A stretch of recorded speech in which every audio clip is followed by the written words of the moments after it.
తాకట్టులో ఉన్న బంగారాన్ని విడిపించి ఆ రోజున్న మార్కెట్ ధర కట్టి మిగిలిన డబ్బును మీకు అందిస్తుంది కొమ్మూరి గోల్డ్. నమస్కారం గురువు గారు. ఆశీర్వచనం. ముఖ్యంగా విజయవాడ కనకదుర్గ అమ్మవారిని ఆరాధించడం వల్ల విశేషమైన ఫలితాలు కలుగుతాయంటారు. గతంలో మీరు చెప్పున్నారు, ఆ అమ్మవారిని ఆరాధించడం వల్ల అప్పులు కూడా క్రమేణా తొలగిపోతాయని చెప్పున్నారు. ముఖ్యంగా ఆ అమ్మవారిని ఆరాధించే క్రమంలో ఎలాంటి నియమాలు పాటించాలి?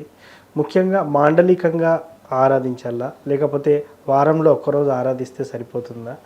సో అమ్మవారి అనుగ్రహం కలిగి ఆర్థికంగా బాగుండాలి అని అంటే, రుణ బాధలు తొలగిపోవాలంటే అసలు ఎలా ఆరాధించాలి, ఏ పరిహారం చేయాలి, ఫలితాలు ఎప్పటిలోగా చూడొచ్చు అంటారు మనం? శ్రీ మహాగణాధిపతయే నమః.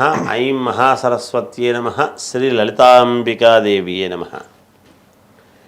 విజయవాడ కనకదుర్గా అమ్మవారు, ఆమె పేరే కనకదుర్గా అమ్మవారు. కనకదుర్గ అంటే బంగారుమయమైన, కనకం అంటే బంగారు.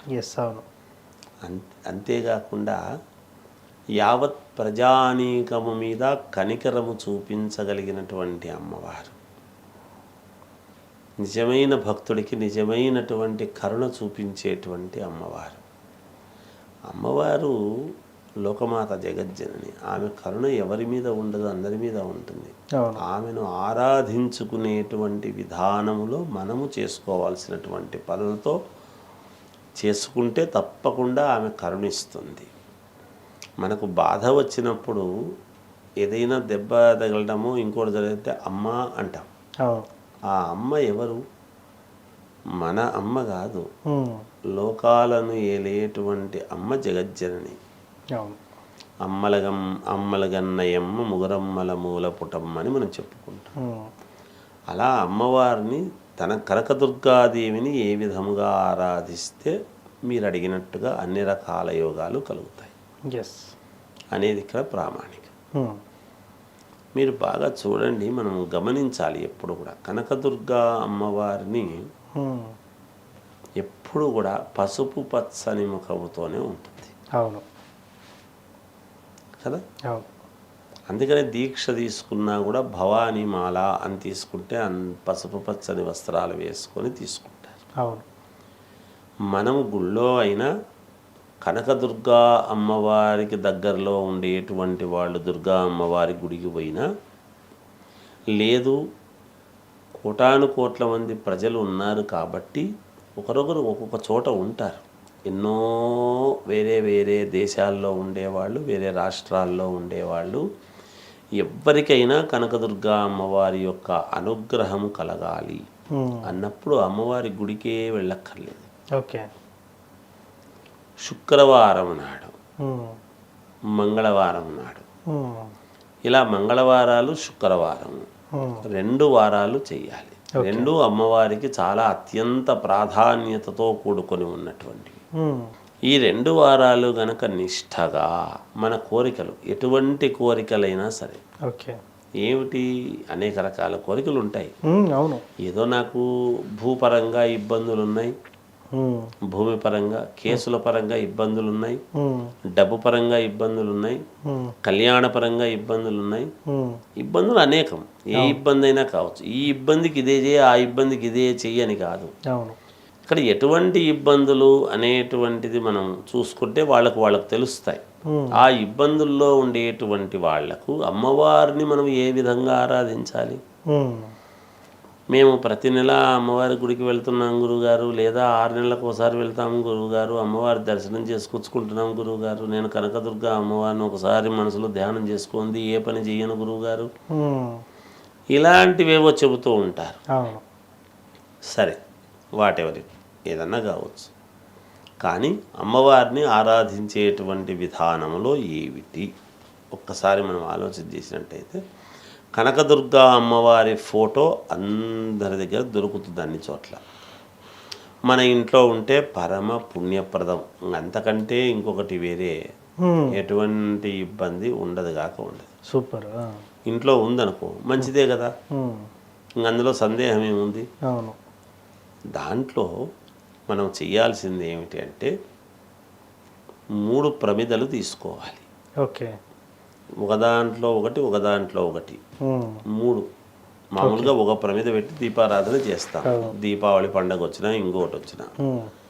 అలా కాకుండా ఒక దాంట్లో ఒకటి ఒక దాంట్లో ఒకటి 3 ప్రమిదలు పెట్టడం. ఉమ్. 3 ప్రమిదలు పెట్టిన తర్వాత పైన ఉన్న ప్రమిదకు ఏం చేయాలి అంటే పసుపు బాగా పట్టించడం. ఓకే. ప్రమిదకు ఎక్కడ కింద చుట్టూ ఓకే. అడుగు భాగం ఉమ్. పట్టించిన తర్వాత ఒత్తులు ఉంటాయి. ఉమ్. త్రివర్తి సంయుక్తం అన్నాడు కాబట్టి ఓకే. 3 ఒత్తులు కలిపి ఒకటిగా చేసుకోవటం. ఒకటిగా చేసుకున్నప్పుడు ఆ 3 ఒత్తులకు కూడా ఉమ్. కాస్త జిడ్డు పట్టించుకొని పసుపు పట్టించడం. ఓకే. జిడ్డుతోనే, నీళ్ళతో కాదు, ఓకే. నెయ్యితో కానీ దేనితోనో కానీ ఉమ్.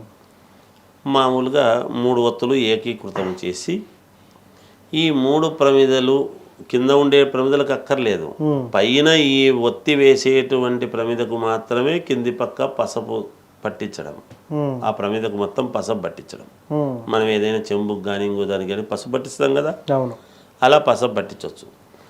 అలా పసుపు పట్టించిన తర్వాత 3 ఒత్తులు వేసిన తర్వాత 3 రకాల నూనె, అంటే ఏమేమిటివి, ఉమ్. నువ్వుల నూనె, ఉమ్. కొబ్బరి నూనె, ఉమ్. ఆవు నెయ్యి, ఉమ్. ఈ 3 కలుపుకొని ఉమ్. 3 దాంట్లోకి వేయటం సమపాళ్ళుగా. ఉమ్. అదొక స్పూన్ అదొక స్పూన్ అదొక స్పూన్, లేదా ఇది 2 స్పూన్లు అది 2 స్పూన్లు అది 2 స్పూన్లు, ఉమ్. సమపాళ్ళుగా ఉండాలి ఏది చేసినా. ఓకే. అలా 3 రకాల నూనె అందులో వేయటం. ఉమ్. వేసిన తర్వాత ఈ 3 ప్రమిదలు ఎక్కడ పెట్టాలి, ఉమ్. కనకదుర్గా అమ్మవారి ముందు ఉమ్. మండలం చేయటం. ఓకే. చతురస్రం ఉమ్. అమ్మవారి పటం ముందు ఉమ్. దేంతో, గంధంతో ఓకే. చతురస్రముగా మండలము చేసి ఉమ్. 3 తమలపాకులు తీసుకోవటం. ఉమ్. 3 తమలపాకులు ఏమిటి, కొసలు ఇటు ఇటు ఇటు పెట్టడం. ఓకే. ఇలా 3 ఉండేట్టుగా తమలపాకులు అలా పెట్టి ఆ తమలపాకుల మీద ఈ ప్రమిదలు పెట్టడం. ఓకే. పెట్టి దీపారాధన చేయటం. ఉమ్. సహజంగా ఉమ్. దీపారాధన చేస్తున్నప్పుడు, చేసిన తర్వాత అయినా చేసినాక దుమ్ దుర్గాయై నమః, దుమ్ దుర్గాయై నమః, దుమ్ దుర్గాయై నమః అనేటువంటి ఈ మంత్రాన్ని ఉమ్. 108 సార్లు చదువుకోవడం. ఓకే. ఇది దీపం అంతా కూడా పెట్టి ఉంటారు కదా, అవును. ఈ పెట్టిన దాని చోట చుట్టూ రౌండ్గా బియ్యపిండితో ఓ ముగ్గులాగా రౌండ్ చక్రంలాగా వేయటం. ఓకే. బియ్యపిండితో ఉమ్. వేసి పెట్టి అప్పుడు దీపారాధన చేయటం. ఉమ్. చేసి ఈ దుమ్ దుర్గాయై నమః అనేటువంటి నామాన్ని 108 సార్లు అమ్మవారినే ధ్యానిస్తూ చదువుకోవటం. ఓకే. ఇది ఏం పెద్ద కష్టమైన పనేమి కాదు. అవును. అది ప్రతి శుక్రవారము ప్రతి మంగళవారము ఉమ్. దానికో సమయం ఉంటుంది. ఉమ్. సాయంకాలము 6 నుంచి 7 గంటల లోపల చేస్తేనే దానికి పుణ్యప్రదం. ఓకే. లేదా మేము ఆ సమయంలో చేయలేకపోయినాం అనుకునేటువంటి వాళ్ళు రాత్రి 9:30 నుంచి 10 లోపల చేయటం. ఓకే. ఈ 2 సమయాల్లో ఎప్పుడు మీరు నిష్టగా మొదటి నాడు ఏదైతే చేస్తున్నారో, మొదటి వారాలు చేస్తున్నారో, ఉమ్. చివరి వరకు అదే సమయాన్ని పాటించటం. ఓకే. చివరి వరకు అంటే ఇట్లా ఎన్నాళ్ళు ఉమ్. అవును. అనేది ఉంటుంది. అవును. 16 శుక్రవారాలు 16 మంగళవారాలు కావాలి. ఓకే. అంటే వారంలో 2 సార్లు, వారానికి 2 సార్లు. ఉమ్. అవి 16 అవుతాయి, ఇవి 16 అవుతాయి. అవును. ఈ 16 మంగళవారాల లోపల 16 శుక్రవారాల లోపల వాళ్ళకే తెలుస్తుంది. ఉమ్. నా దగ్గర రూపాయి లేనివాడు ఈరోజు ఓ 10,000 ఉంది అని వస్తాడు. అవును. అమ్మవారు ఇస్తుంది, ఓకే. నీ కష్టం తీరుస్తుంది. ఉమ్. అమ్మవారు ఏదో ఒక రూపముగా వస్తుంది. ఎస్. అవును. చివరి రోజు చివరి వారం చేయాల్సినటువంటిది ఏమిటి అంటే, ఎవరైనా ముత్తైదువను పిలిచి ఆమె కాళ్లకు పసుపు పట్టించి ఉమ్. ఆమెకు తాంబూలం ఇవ్వటం. ఓకే. తాంబూలంలో మీ ఇష్టం, చీర పెట్టొచ్చు, రవిక పెట్టొచ్చు, ఉమ్. పళ్ళు పెట్టొచ్చు. ఉమ్.